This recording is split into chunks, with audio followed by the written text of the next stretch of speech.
The end of the year and the beginning of a new one is a magical, mystical time. And so we are going to ask the cards, what do you need to know as you wind up this year and begin the new one? We have 3 stacks of cards for you today. We have the Warrior Priestess here, my Vesta from my Tarot Legacies. And next we have the obelisk, this gorgeous, powerful purple granite obelisk. And then we have the fossilized shell, symbolizing eternal, infinite growth. Choose your stack and look in the description below to get your timestamp for your reading. We start with the first stack, the Warrior Priestess. And we are using a rune card to begin our reading. Then we are going into the Thoth Tarot. And then finally, we are wrapping up with the Alchemical Tarot Magnum Opus. Let's take a look at what we have on the rune card. It's the Warrior, perfect for my Warrior Priestess here. Of course, this represents the spiritual warrior. And always, the battle is within yourself, meaning that you have the opportunity at the end of this year and the beginning of the new year to find out things about yourself that you do not know, that you do not consciously know, and to make the adjustments necessary for your own spiritual growth. Funding a will through action, yet unattached to outcome. That's what this rune means. That the next card, the Thoth card, is lust. What lust represents is strength, but strength with the heart. This means funding the strength of the spiritual warrior that we saw in the rune card with your own personal strength and using your heart to do this.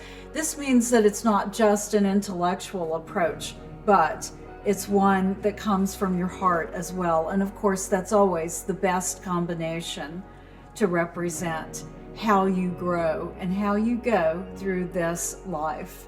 The next Thoth card that we choose is Oppression.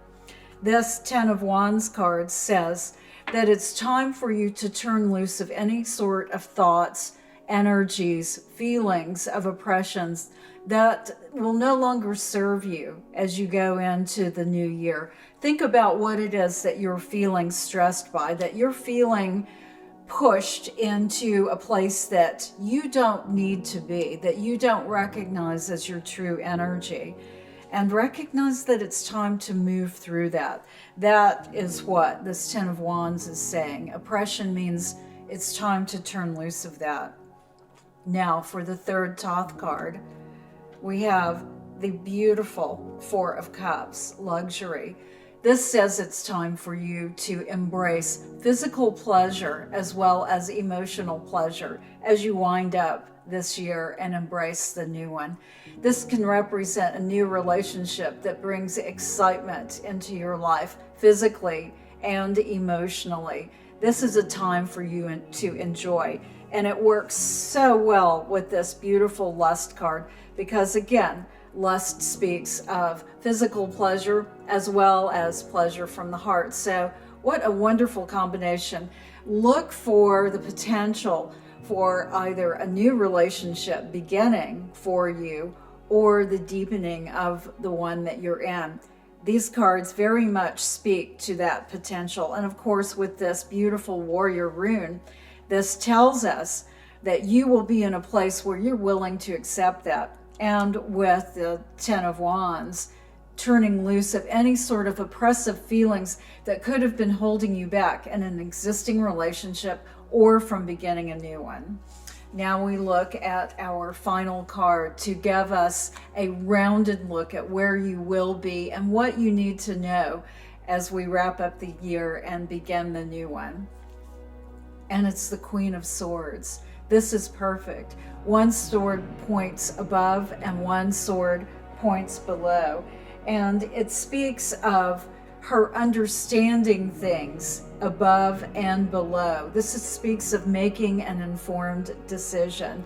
This works perfectly with what we are looking at here, because with the warrior rune, you are working with improving who you are at the deepest level, getting to know who you are at the deepest level, and doing it with a heart about it, not just an intellectual aspect, but with heart involved, and turning loose of any sort of oppressive feelings and opening yourself up to allowing the pleasure, the luxury of feelings to come into you, not only that you create for yourself, but that others can create within you. And then making informed decisions that come to you from your intellect as well as your heart. That's what the Queen of Swords is all about, clarity at its highest level. Now, for the second stack of cards, we will take a look at the first rune. It's growth. How perfect is that for the end of the year and the beginning of a new year? Growth is exactly what we would hope for as we wrap up one aspect of our life, of our journey, and begin a new one. So growth is perfect. That is what it represents symbolically and actually in world matters, in family or self. Going into things deeply with care and awareness.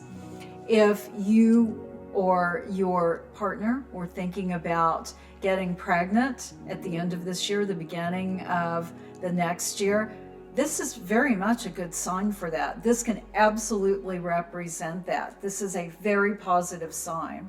But it also represents spiritual growth, and it can represent growth in all matters of any sort of job-related activity. All of this is very positive. Now, for the first Thoth card that we're looking at, this is the Princess of Discs.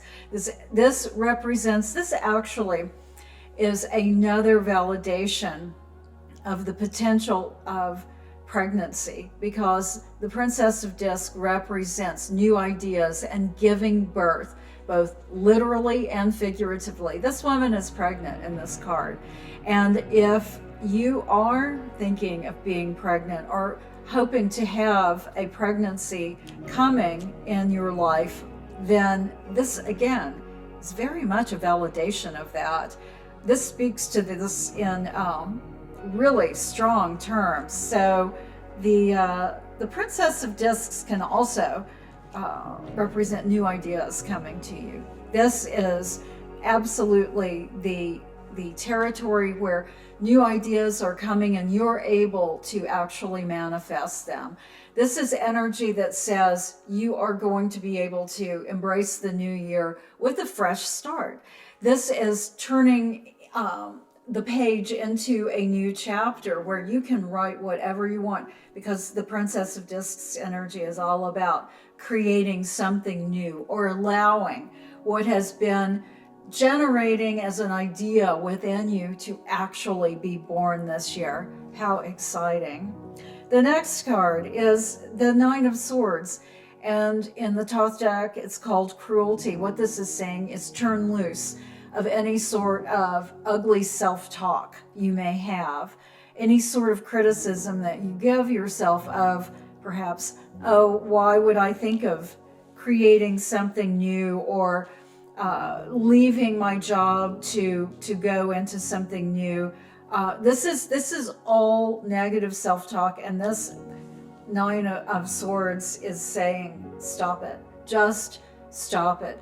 That is your message. That's what you really need to know at the end of this year, the beginning of the new one. Stop with the negative self-talk and instead look at the opportunities here, because with growth and Princess of Discs, this speaks of bringing in something new, this beautiful new energy, and it's time to do that first step, eliminating all of those negative thoughts, and pay attention. Catch yourself when you hear yourself in your head saying a negative tape. We all have those. Just stop it. Just close it right then and turn it into something positive. All right, and so the next card that we have is the beautiful Empress. Of course, this represents more fertility, and I have to say, this reinforces what we're looking at here with growth and Princess of Discs. If you chose the Obelisk pile of cards and you are looking to become pregnant this year, or your partner is, this is an absolutely incredible validation to have these three cards here: growth, Princess of Discs, and the Empress. This is an amazing affirmation that yes, it's time to do it. Yes, this is going to be a wonderful experience for you. This really is, this is very exciting to me to see this much validation brought for something as specific as this. But of course, also, the Empress is about abundance in all ways.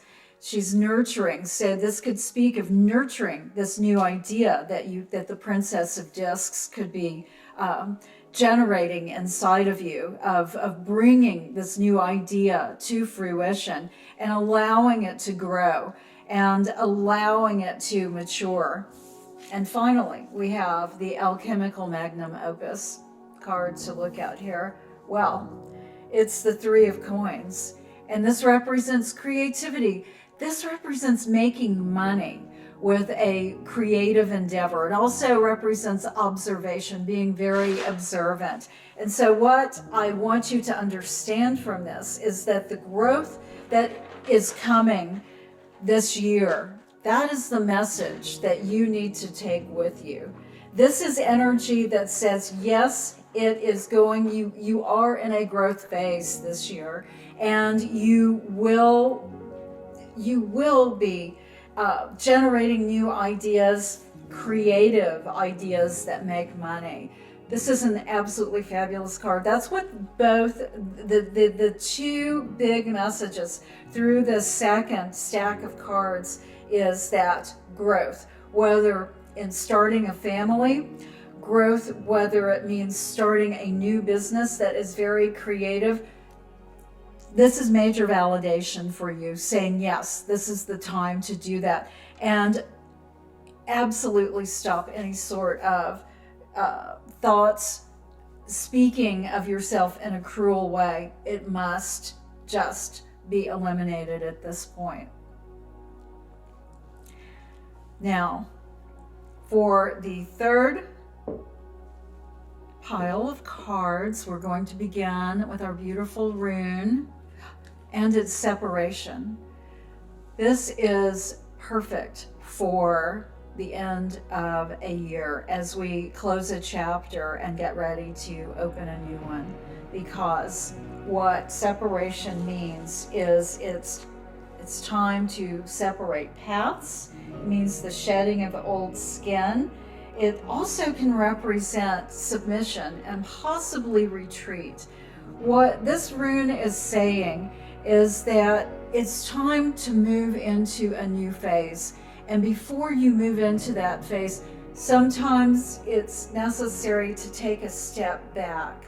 And that is what separation is all about. That it is time to change something. There is something that needs to be eliminated, moved aside, or that you need to move beyond as this year closes and the new year begins. And think about what that is, because it's very important that you do this.